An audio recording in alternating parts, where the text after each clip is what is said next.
अपनी नज़र को बदलो। एक बार एक बहुत बड़ा नेता एक साधु के छोटे से आश्रम में गया। वह साधु के बारे में बहुत सुना था, तो उसके मन में आया कि मैं एक बार जाकर के देखता हूँ कि लोग उसकी इतनी तारीफ क्यों करते हैं। जब वह उस आश्रम में गया तो वहाँ पर एक छोटा सा कमरा था, जहाँ पर एक कालीन बिछा हुआ था। वहाँ पर कुछ लोग नीचे बैठे हुए थे और साधु जी सामने बैठे हुए थे। कुछ सवाल जवाब चल रहा था। वह नेता उस आश्रम में आया और उस नेता के साथ में 4 बॉडीगार्ड भी थे। और उसकी एक आदत थी कि जहाँ पर भी वह जाता, लोग अपनी जगह से खड़े हो जाते थे और उसकी तरफ देखते थे, हाथ जोड़ते थे और सर झुकाते थे। लेकिन यहाँ पर ऐसा कुछ भी नहीं हुआ। साधु व्यस्त होने के कारण उसकी तरफ देखा तक नहीं। तभी नेता को लगा कि यह मेरी बेइज्जती है और वह इस बात से गुस्सा हो गया। नेता ने थोड़ा गुस्से से साधु की बात को बीच में काटते हुए कहा कि मैं आपसे कुछ कहना चाहता हूँ। साधु ने उसकी तरफ देखा और बोला, आप थोड़ी देर रुकिए, पहले मैं इनके सवाल का जवाब दे दूँ, उसके बाद मैं आपसे बात करता हूँ।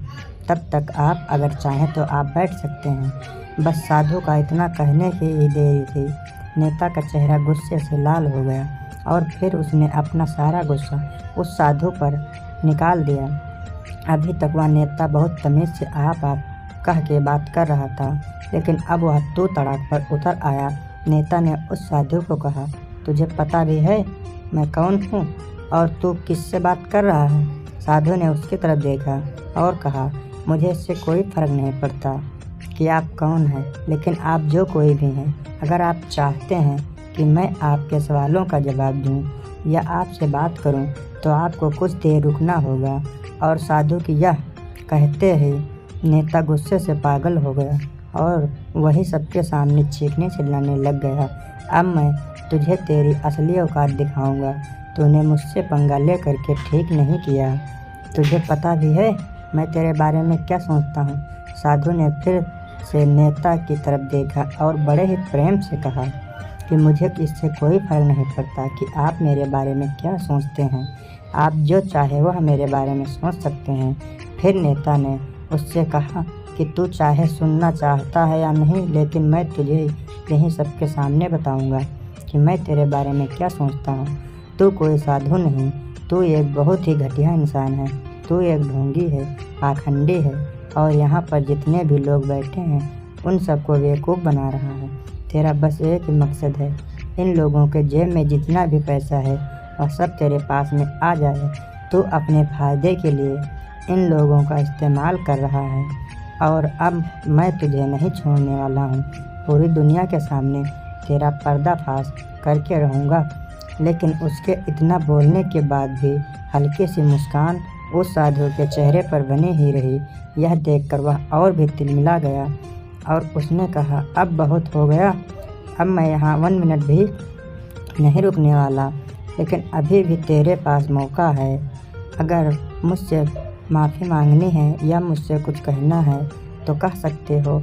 इतना सब होने के बाद भी साधु के चेहरे पर एक मुस्कान थी और वह बिल्कुल शांत था। और फिर उन्होंने अपनी आंखें बंद करी और फिर साधु ने अपनी आंखें खोली, हाथ जोड़े और कहा कि मुझे आपसे कोई गिला शिकवा नहीं है।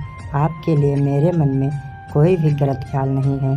जो आप भी मेरे बारे में आपने कहा वह आपकी अपनी सोच थी, तो मुझे आप में कोई भी बुराई नज़र नहीं आती। मुझे आप बहुत ही भले इंसान लग रहे हैं। और साधु के इतना कहते ही नेताजी का दिमाग 7वें आसमान पर पहुंच गया। उसके चेहरे पर एक अजीब सी खुशी थी, क्योंकि उस साधु ने वही कहा जो बाकी सब लोग उस नेता को कहते हैं। और वह खुशी खुशी उस आश्रम से अपने घर की तरफ चला गया और जा कर के अपने पिताजी के साथ में बैठ गया। उसके पिताजी ध्यान में थे। उन्होंने पूरी ज़िंदगी सिर्फ लोगों की सेवा करी और बदले में कुछ भी उम्मीद नहीं किया। तो थोड़ी देर बाद जब उन्होंने अपनी आंखें खोली और देखा अपने बेटे को अपने साथ बैठे हुए, तो उनके बेटे के चेहरे पर आज एक अजीब सी खुशी थी जो आज से पहले उन्होंने कभी नहीं देखी थी। फिर उसने एक एक करके सब कुछ बताया कि आज क्या हुआ, किस तरह से वह आश्रम गया और वहाँ पर क्या हुआ। उसने क्या कहा और साधु जी ने क्या कहा। जब उसके पिताजी ने पूरी बात सुनी तो थोड़ा सा मुस्कुराए और अपने बेटे को देख करके बोले कि उन्होंने तुम्हारी तारीफ़ नहीं करी, क्योंकि उन्होंने वह नहीं कहा कि जो तुम हो, उन्होंने वह कहा है कि जो वो खुद हैं। और तुमने जो भी कुछ कहा उनको नहीं कहा कि जो वो हैं, बल्कि तुमने वह कहा जो तुम खुद हो। यही बात वेदों में भी कही गई है, यथा दृष्टि तथा सृष्टि। यह दुनिया तुम्हें वैसी नहीं दिखती जैसे यह दुनिया है, यह दुनिया तुम्हें वैसी दिखती है तुम्हें जैसे तुम खुद हो, क्योंकि नज़र जैसी है उसके लिए यह दुनिया वैसी ही है। तो अगर तुम अपनी दुनिया को बदलना चाहते हो तो उसका सिर्फ एक ही तरीका है, अपनी नज़र को बदलो। दोस्तों, यह मोटिवेशनल स्टोरी आपको कैसी लगी कमेंट के माध्यम से हमें ज़रूर बताएं। जय हिंद।